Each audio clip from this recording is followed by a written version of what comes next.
welcome to the fifth lesson of the course, How to Be a People Manager. Here we will learn about more empathy and about situational leadership or situational awareness as well. Definitely followed by certain self-assessment methodology. Now, one of the most important key for successful people management is communication. Already in the lesson of essential skills of people management and skills required to manage a team and to manage an individual, also we have understood active listening, effective learning, effective communication. All these things are very important to manage people effectively, to be a people manager successfully. Therefore, in this particular lesson, we would understand how to communicate more effectively in order to know the employees or the people in a much better way. Now, at first, if we start the practice of effective communication in order to understand the people, in order to understand the resources, we need to understand the building blocks of effective communication. The building blocks are active listening, paraphrasing, body language or nonverbal listening, and effective use of questions. So it's very important we must communicate effectively. Communication is definitely important, but effective communication is the key to success. Most of the time, we forget to understand we need to be an active listener. We need to read the body language, which is also known as non-verbal communication, and plus we need to paraphrase and ask the questions effectively in order to understand the mindset of a person and also understand the situation. You have to understand no one will come to you and describe the problem without any hesitation. So therefore, you need to understand the signs displayed by that resource, by body language, by the active listening process. And also, you can definitely dig out more information by paraphrasing and asking the right questions. So therefore, your active participation and your effort to understand the employee or the resource more effectively will make the difference. Now, again, we need to know more about assertive communication, conflict resolution, giving feedback, and typical roadblocks or other hindrances for communication. Therefore, whenever we are communicating, we need to know how to be assertive in communication. Being a successful people manager, you need to be assertive. Negative thoughts, negative communication, and negative feedback highly avoided. Yes, we will definitely criticize. We will definitely provide negative feedback as well. We will also need to manage conflict resolution, but that has to manage in a way that people should understand that yes, this is happening for the improvement of the individual, not to point out finger on the mistake or on the wrongdoing of an individual. Therefore, the assertive way of communication is important. Conflict resolution, giving honest feedback in a criticized way, in a constructive way. So the improvement items must be covered. The mentoring and the coaching to the associate or the employee must happen in that kind of communication. Number three, you need to learn about different types of workplace communication methodology, which I would mention as five generation and the workplace methodology. So, what are the review techniques followed in communication? What are the different recruiting and retention plan of the organization? Why do we need to know that? Every organization has a different types of culture. Every organization has a different types of process. Every organization managing different types of business and hierarchy structure as well. Therefore, in order to be a successful people manager in your organization, you need to understand the process, policy, and the different types of communication methodology is being followed in the organization for the last 5 6 years or 5 generations. Therefore, you need to understand how they are implementing review techniques and communication for that review methodology, how they are recruiting, how they are speaking with someone within the organization or outside the organization, and what is the different methodology they are following for retention. Yes, at first we need to understand about the set structure and the kind of guidelines being followed in the organization. Thereafter, once we understand that, we need to implement our assertive communication, the methodology for conflict resolution within the team, within different individuals, and also need to address the typical roadblocks to communication. And definitely we need to understand the people by active listening, by understanding or deciphering the nonverbal communication and body language, and need to dig out more by asking the right question and paraphrasing as well. Now, if we move ahead, we need to understand that people management starts with listening, not communicating or saying something to them. You need to understand them by more listening, less speaking about your own thought process. So, but another point here I will add, it not only starts with listening, it even starts before that. So, active listening is actually when someone is coming to you, when someone is speaking with you, when someone is asking for a solution, and also approaching the manager for different situation or different types of problems. But the active listening starts even before that. Every organization and different types of situation, people actually show different types of body language, different types of signs where they are disengaged, not happy, stressed, depressed, or something is happening at their end. You can always understand those sign languages by reading their body language, their engagement level, their communication process as well. Therefore, we always think that good listening is something that happens between the beginning and the end of the conversation. But I would mention here that the good listening or active listening starts not only from the start of the conversation. It starts even before start of the conversation when an employee is showing different signs of disengagement, dissatisfaction, problems by his or her communication. It may not be for a communication only related to the problem. It may be a day-to-day communication. It may be a kind of a project related communication. It can be something kind of team communication as well. But the way the associate or the employee is communicating within the team during that meeting, that actually helps to understand what exactly is the problem that's happening. So, therefore, you must understand you cannot assume what an employee is thinking, what their problem is, and what solution to their problem. You must at first listen to them. You need to understand or read the body language. You need to understand what kind of signs they are showing. How are they communicating? What is their facial expression? Are they speaking with anxiety, frustration, emotion, what exactly the mindset of that particular employee? You need to understand all those.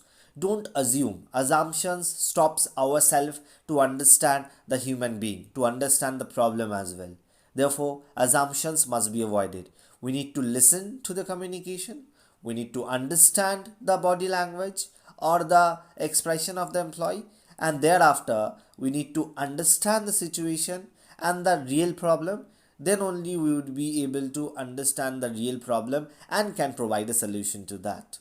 Therefore, active listening starts even before start of the conversation, and most important, you must not assume something before hearing the employee out.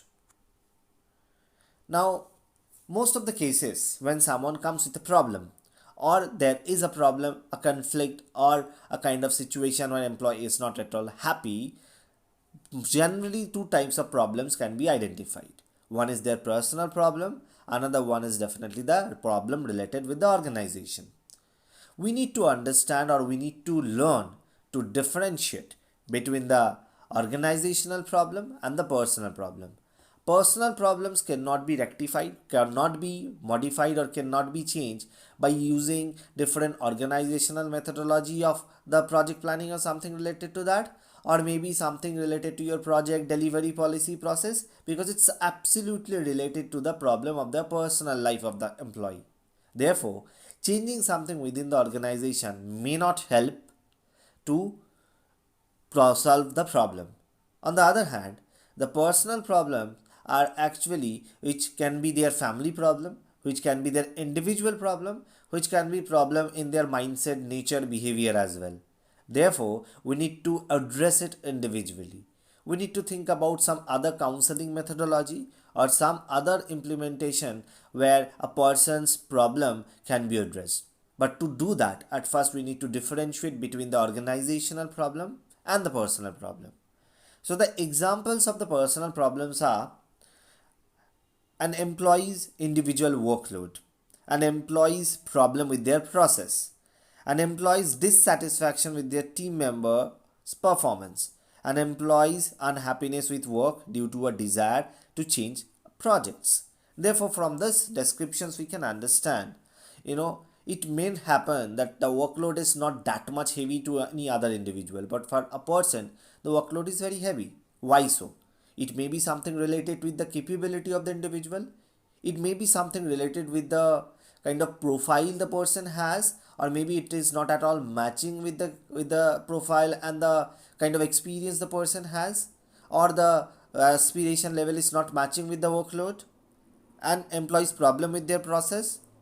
So what kind of process or what kind of process the employee is following, maybe it's not very proper or it's not really aligned with the kind of nature the person has, or the employee is dissatisfied with the performance with another team member, because people work with team, people work with each other, they are dependent on each other. The performance of another person sometimes largely or solely responsible for the performance of another person. Say for example, bad testing in a software development can be responsible for the bad delivery of a project. But on the other hand, it has a direct impact on the developer who actually has done his job properly. Therefore, if someone is dissatisfied with the performance of another team member, that has to be managed in a different way. We need to understand whether it is a true complaint or true situation, or it is something which is actually bothering only the associate. There is no actual problem in the performance of another person. Also, sometimes it may happen the person is unhappy because it's not aligned, the project or the responsibility is not aligned with the career aspiration, with the desire to change of the project of the person. Therefore, we need to understand whether we need to change the project in order to give the right kind of exposure and to meet the career aspiration of one person, or there is something related to the profile of that person itself. So that is a very important aspect where most of the organizations suffer. There is a lot of example where people actually not even unhappy with the organization, not even unhappy with the profile as well. The person is actually unhappy with the assignment and the project itself. So only changing the project may happen that the performance or the dissatisfaction level will decrease. The employee would be working more interestingly and more enthusiastically, and the performance of the employee would be much better. Therefore, we need to understand all these aspects and take the actions accordingly. Now, if we give an example of an organization problem, this can be teams unable to cope with the demands of workload effectively, workflow problems frequently resulting in errors or delays, overall poor performance, in and infighting hostility between team members, and many employees feeling disempowered to take control of their work projects and career path. Therefore, if we decipher or understand the examples properly, most of the things are related with team, most of the things are related with the workflow of the project, most of the things related with the delivery methodology. Therefore, if a team unable to meet the deadline collectively, it's not an individual problem, it may be a team problem. That means we need to understand the kind of planning or the schedule we have prepared for the project, it's unrealistic. If no one in the team member is not able to deliver, then there is something wrong, because it may be the team members are not capable enough, and we have taken or assigned a project which is not at all suitable for the team members. Maybe there is a problem with the scheduling, maybe there is a problem with the project planning itself. We need to understand, and then only we can reduce or solve the problem of workload in a team level. Now, there can be problem in the workflow as well. If you do not define a workflow properly, then what will happen? The delivery would be affected. So any gap in the workflow, any gap in the process, that may result in a bad delivery. So maybe some process where B C D has to be followed, but somehow the workflow has been created in a way that step C has been omitted, or step C has come after D. So therefore, what will happen? the entire delivery methodology would be disrupted, and therefore the delivery will not be perfect, and definitely dissatisfaction and disruption will happen at a team level. If there is a hostility, if there is a kind of conflict between the team members, they do not trust each other, they do not depend each other, they do not work properly together, then definitely it's a problem in the organization. We need to solve it at a team level, at a project level, because a good syncing between the team members is very important for the successful delivery of any project, any assignment. And most important, if the employee feel disempowered, every individual has certain ownership capability, certain delivery capability, and also they dream about taking the ownership and responsibility to deliver that. If we do not empower them properly, then definitely they will feel restricted, they would feel hesitant to deliver with their full potential. Therefore, it's important to understand how much responsibility can be given to an individual, how much empowerment can be given to an individual, and this actually can solve a lot of problem at an organization level. So therefore, if we give a summary of the entire lesson, we need to understand, at first we need to know how to do active communication, effective communication, how to go for active listening, understand the non-verbal communication, conflict resolution, providing feedback, and also talk about different types of regular feedback activity. Now, we need to do that by showing enough number of empathy, by asking the relevant questions, and also paraphrasing the questions. And also we need to understand the kind of policy guideline, process guideline existing in the organization. Then we need to start the active listening even before starting or initiation of a communication. We need to differentiate between a organizational problem and personal problem. Implement different methodology, counseling, change of process, change of planning, change of workflow, and change of aspiration level or individual career path of an individual by differentiating the organizational problem and personal problem as well.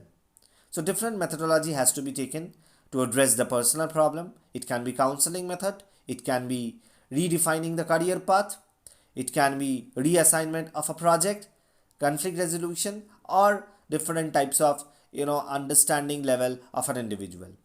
Organization problem can be redefined or can be addressed by changing the workflow, planning and schedule of a project, giving team member enough empowerment which is required, and also solving the conflict or the problem within the team. And that's how we can successfully manage both the individual and the project as well. Therefore, from this lesson we can understand that communication is actually the key to manage the team members effectively, to be a people manager, to understand the people, to learn their mindset, and to implement effective measurement to address all the problems. Thank you for listening. That's all for this particular lesson. So obviously we will then come back, or we will go for the next two very interesting lesson, which is actually, I would say, a complete new and different approach for people management. That's managing them with empathy and understanding situational leadership and situational awareness. Thank you.